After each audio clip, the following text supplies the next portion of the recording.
The next question, the member for Oshawa. Thank you, Speaker. My question is to the Premier. It was reported last week that as we careened into COVID-19, the Minister of Long-Term Care went to Treasury Board for support and funds to address the problems they already knew about in long-term care homes but were refused. Folks in Pickering now know the awful history of complaints and non-compliance at Orchard Villa, and that those complaints were well known to the government, as CBC reported. So what happened exactly? Did the Minister of Long-Term Care ask for support and get denied by the President of the Treasury Board, the MPP for Pickering? Pickering, where Orchard Villa has been known to be a home at risk for years and 78 people have died? This government won't allow an inquiry. They haven't pulled the licence of Orchard Villa. They want to give private, for-profit homes indemnity. Bill 161, now law, will restrict class action lawsuits like the families of Orchard Villa are pursuing. Their former PC staff and party brass are suiting up as lobbyists in the private senior care sector. Over 1,800 deaths have been in long-term care, and the government is doubling down on profit protection and playing politics. So, Speaker, I'm not playing. I stand with the families and seniors and ask, when will this self-serving government start serving seniors and their loved ones? And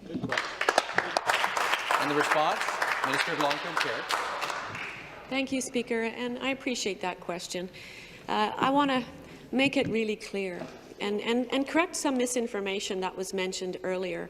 Our government is spending more than any previous government on long-term care. There have been no cuts to long-term care, despite the narrative. In fact, the Treasury Board has provided $1.75 billion to address capacity issues, and our government has made long-term care a priority. We invested $23 million for a minor capital fund. In last year's budget, we committed $72 million more to long-term care than the year before. In the economic update this spring, we invested an additional $80 million to improve and maintain quality of care and overall resident experience. On top of that, we provided $243 million in emergency funding for surge capacity, infection control, and more staffing. Our government has not only demonstrated concern for long-term care, but it's put money behind it. That is more than any other previous government. So please. Thank you. Thank you.